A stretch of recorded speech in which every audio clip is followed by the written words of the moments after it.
morning to you. It must be 5 a.m.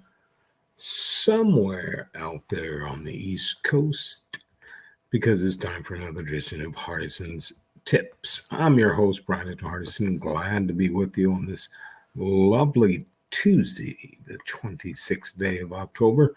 We do this for all of our brothers and sisters that are in sales, no matter if it's big box, whether it's major account, key account, up and down the street, in home sales, copier sales, or automotive sales.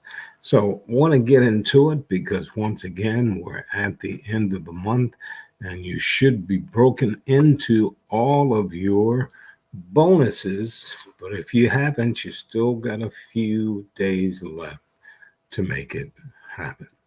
Today, I want to talk to you about setting a sales appointment. Setting a sales appointment. We've often been told to envision the big picture, to begin with the end in mind, and to keep our eyes on the prize. We've all heard that. So when we start the sales process, by setting up a sales appointment, we often focus too much on closing the sale. After all, making the sale is the right goal. That's what we're shooting for. But ultimately, yes, providing a solution for the prospect's needs is the big picture objective. But before that can happen, other milestones must be met and passed along the way. Among these milestones is setting up the sales appointment. So here's what I'm hearing out there. Keep this part of the process in perspective on the track of your overall success. And what do I mean by that? Some of you may have heard about biting the elephant. How can you devour an elephant? Well, one bite at a time. So we heard it before. So what does it mean in sales? Well, while it's important to keep the ultimate goal in mind, it's equally important to understand that making the sale won't happen with the first prospect call. As a salesperson, your initial goal, therefore, is not to set up the sale, but merely to set up the appointment.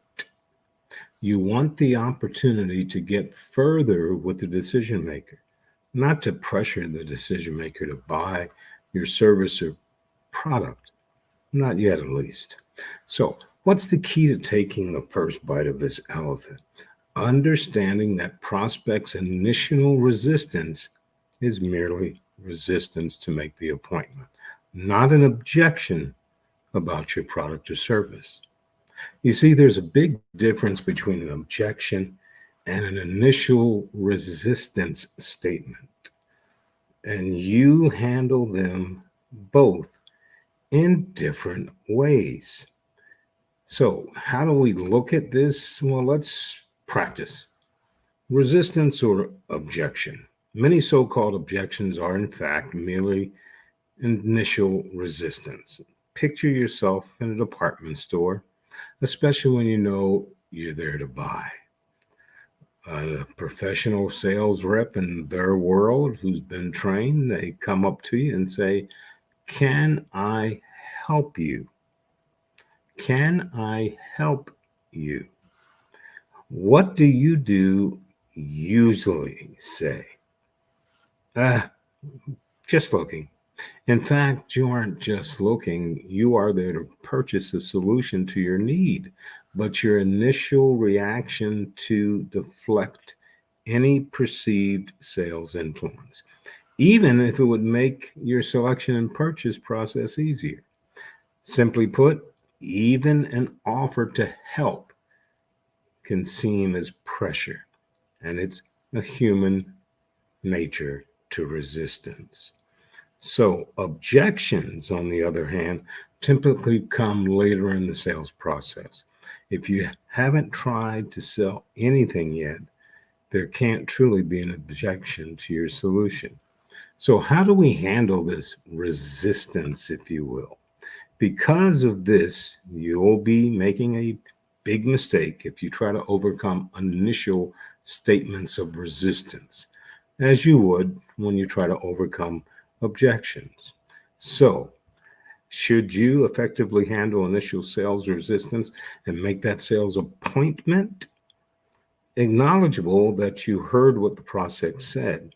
And when the prospect said that, use a quick sentence or two to navigate around it before moving back to asking for the appointment.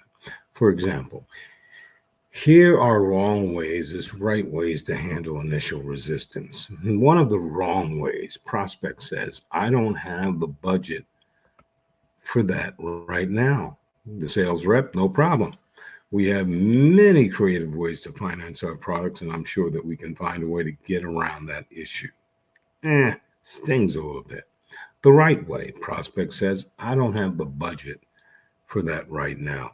Sales rep, that's perfectly fine. And I understand how that may be a concern down the road. For now, however, I simply want to make a connection introduction for you and your organization. Could you provide me with some ample times that would fit to your schedule?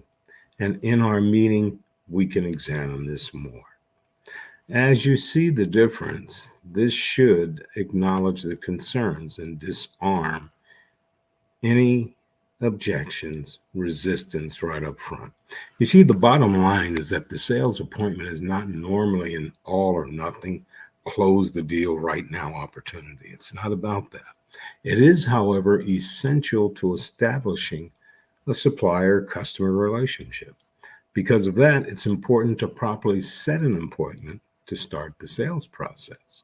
One way to become more proficient at setting the sales appointment is to recognize the difference between initial resistance and what is a true objection. Once again, Brandon Hardison, President of Champion Strategies, and I hope you got something from today's Hardison's tips. And as always, imparting on this lovely Tuesday, the 26th day of 2021, you go out there and you make it a champion day.